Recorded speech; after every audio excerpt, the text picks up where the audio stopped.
اعوذ باللہ من الشیطان الرجیم بسم اللہ الرحمن الرحیم الحمد للہ رب العالمین الصلاۃ والسلام علی رسولہ وآلہ الطیبین الطاہرین المعصومین اما بعد بسم اللہ الرحمن الرحیم. معارف قرآن کا سلسلہ جاری ہے. آج 20ویں پارے کی آیات کے موضوعات کے بارے میں گفتگو کی جائے گی. قرآن مجید کا 20واں پارہ سورہ نمل، سورہ قصص، سورہ عنکبوت کی آیات پر مشتمل ہے. سورہ نمل کی آیات 56 سے لے کر 93 تک اس پارے کے اندر ہیں، اور اس میں 2 موضوعات کی طرف اہمیت کے ساتھ اشارہ کیا گیا ہے. نمبر 1، شرک کی نفی کی گئی ہے اس سورہ کے اندر، ان آیات کے اندر، جیسے کہ فرمایا وَقُلِ الْحَمْدُ لِلَّهِ وَسَلَامٌ عَلَىٰ عِبَادِهِ الَّذِينَ اصْطَفَىٰ اللَّهُ خَيْرٌ عَمَّا يُشْرِكُونَ. کیا خدا بہتر ہے یا وہ جو جن کو شریک مانتے ہیں وہ لوگ؟ تو یہاں پر شرک کی نفی اور خدائے وحدہ لا شریک کو ثابت کیا گیا ہے کہ خدا بہتر ہے ان بتوں سے کہ جو یہ مشرک جن کو خدا کا شریک مانتے ہیں. تو اسی طرح دوسرا جو عنوان ہے اس سورہ کی باقی ماندہ آیات میں وہ ہے رسول خدا کی ذمہ داریاں، کہ رسول خدا کون کون سے کام انجام دیں.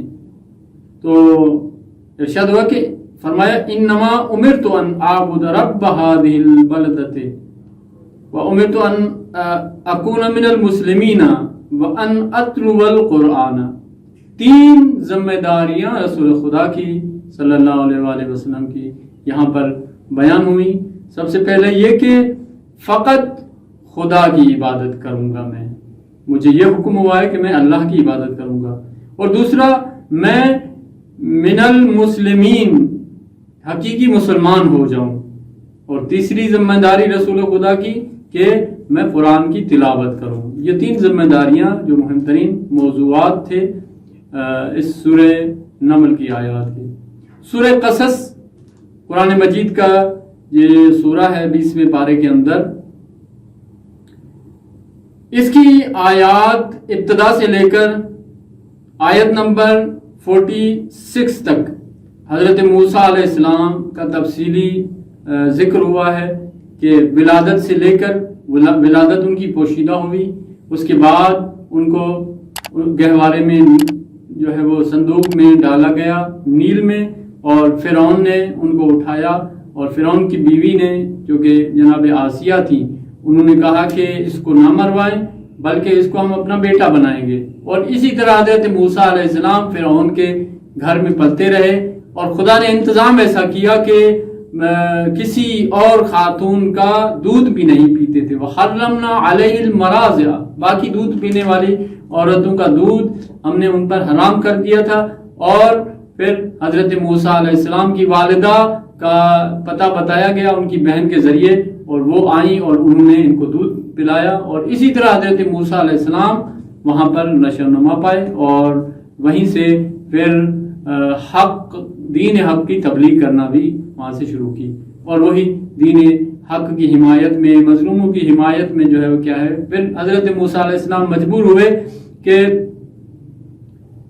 وہاں سے فرار کیا اور مدین کی طرف آئے، اور وہاں پر حضرت شعیب علیہ السلام اور وہ جو ذکر ہوا ان کی بیٹی کے ساتھ ازدواج. اور اسی طرح جب واپس لوٹے تو حضرت موسیٰ علیہ السلام کو نبوت ملی، اور نبوت کے بعد حکم ہوا کہ اب جا کر فرعون کو جو ہے خدا کے حکم سے ڈراؤ، اور تبلیغ کا ایک قانونی اور رسمی جو ہے حکم ملا. دوسرا عنوان جو اس سورہ میں ہے آیت نمبر 48 سے لے کر آیت نمبر 84 تک ہے کہ ان آیات کے اندر یہ ذکر ہوا ہے کہ مشرکین کے بہانے اور ایمان سے فرار کہ ان کے مختلف بہانے ہوتے تھے. جیسے کہ کہتے تھے کہ رسول خدا کو حضرت موسیٰ علیہ السلام کی طرح معجزات کیوں نہیں دیے گئے، ان کو عصا کیوں نہیں دیا گیا، ان کو ید بیضا کیوں نہیں دیا گیا؟ یا جیسے کہ حضرت موسیٰ علیہ السلام کا دشمن ڈوب گیا تھا تو ان کا دشمن ڈوب کیوں نہیں جاتا؟ یہ اس طرح کے بہانے وہ کر کے جو ہے وہ کیا ہے ایمان سے فرار کرتے تھے۔ مثلا خداوند متعال نے ان کے ان باتوں کو باطل کرتے ہوئے فرمایا کہ یہ لوگ توریت پر بھی ایمان نہیں لاتے تو کیسے اسلام قرآن پر ایمان لے کر آئیں گے، رسول خدا کی رسالت پر ایمان لے کر آئیں گے۔ تیسرا عنوان جو ان آیات کے اندر اس سورہ کے اندر ذکر ہوا ہے وہ آیت نمبر 58 سے لے کر آیت نمبر 59 تک کہ مشرکین کے اس نظریے کو کہ اگر قدرت اور ثروت ہوتی تو ہم امن میں ہوتے، اور یہ نظریہ کی جو ہے وہ کیا ہے سرمایہ داری، اور یہ چیز جو ہے وہ کیا ہے مثلا ایک رسالت کا اعلان ایک ایسے انسان نے کیا ہے کہ جو غریب آدمی ہے، جبکہ ایک ایسا فرد رسول ہونا چاہیے جس کے پاس قدرت ہے، جس کے پاس پیسہ ہے۔ تو خداوند متعال نے جو ہے وہ اس نظریے کو یہاں پر باطل کیا ہے۔ اور آخر میں اس سورہ کی آیات میں قارون کا تذکرہ ہے کہ حضرت موسیٰ علیہ السلام کے زمانے میں تھے، ان کے رشتہ دار بھی ہے، تاریخ میں ملتا ہے کہ اس نے مال اکٹھا کیا اور لوگوں کی نصیحتوں پر بھی عمل نہیں کرتا تھا کہ لوگ کہتے تھے کہ خدا کی راہ میں خرچ کرو، لوگوں کی مدد کرو، لیکن وہ ایسا کام نہیں کرتا تھا۔ تو نتیجے میں خداوند متعال نے اس کو اپنے پورے مال و اموال کے ساتھ گھر کے ساتھ زمین میں دھنس دیا۔ تو لہٰذا یہ مال و دولت اور یہ چیزیں جو ہے وہ کیا ہے یہ فقط ایک دنیاوی جو ہے وہ کچھ لذت کے لیے ہوتا ہے، ورنہ اس کی کوئی حیثیت خدا کی نگاہ میں کوئی نہیں ہے۔ یہ تھی سورہ قصص، یہ تھا سورہ قصص، اور آخری سورہ جو اس پارے کے اندر ہے وہ ہے سورہ عنکبوت۔ سورہ عنکبوت کے اندر بھی چند موضوعات قابل اہمیت ہیں، قابل ذکر ہیں، جن میں سے نمبر 1 ہے کہ سب لوگوں کی آزمائش ہوگی، کوئی بھی انسان آزمائش سے جو ہے وہ رہے گا نہیں۔ لَقَدْ فَتَنَّا الَّذِينَ مِن قَبْلِهِمْ، اگر آپ لوگوں کی آزمائش ہو رہی ہے تو آپ سے پہلے بھی لوگوں کی آزمائشیں ہوتی رہی ہیں۔ اسی طرح بہشت اہل عمل کی منتظر ہے، جو عمل صالح انجام دیتے ہیں بہشت ان کا انتظار کر رہی ہے۔ اسی طرح جو تیسرے نمبر پر عنوان ہے وہ حضرت نوح، حضرت ابراہیم، حضرت لوط، حضرت شعیب، قوم عاد و سمود کا ذکر ہے۔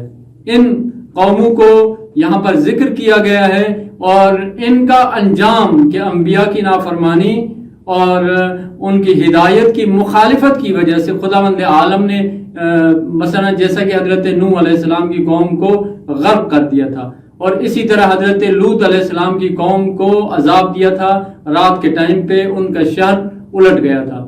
اسی طرح مختلف قوموں کو مختلف عذاب دیے گئے تھے ان کے گناہوں کی وجہ سے، ان کے اعمال کی وجہ سے۔ اور آخر میں جو ہے وہ آیت نمبر 41 میں آیا ہے کہ خدا کے علاوہ کسی بھی پناہ کی کوئی حیثیت نہیں ہے، اور خدا کے علاوہ دوسری جتنی بھی پناہ گاہیں ہیں ان سب کو خدا نے یہاں پر مکڑی کے کمزور گھر کی مثال دی ہے، جیسا کہ اس سورہ کا نام بھی عنکبوت ہے اور مکڑی کو عنکبوت کہا جاتا ہے عربی زبان میں۔ تو یہاں پر یہ بتایا گیا ہے کہ خدا کی پناہ کے علاوہ جتنی بھی پناہ گاہیں ہیں وہ مکڑی کے گھر کی طرح کمزور ہیں، ضعیف ہیں۔ لہذا مومنین کو چاہیے کہ خداوند متعال کی پناہ میں آئیں، اور اسی طرح دنیاوی جتنی بھی یہ زیب و زینتیں ہیں یہ سب اس دنیا میں رہ جانے والی ہیں، اور خداوند متعال کی بارگاہ میں دعا ہے کہ خداوند متعال ہمیں ان آیات پر عمل کرنے کی توفیق عطا فرمائے اور ہمیں سعادت مند زندگی گزارنے اور آخرت میں ایک کامیاب زندگی حاصل کرنے کی، بہشت میں پیغمبروں کے ساتھ شہداء کے ساتھ زندگی حاصل کرنے کی توفیق عطا فرمائے۔ والسلام علیکم ورحمۃ اللہ وبرکاتہ۔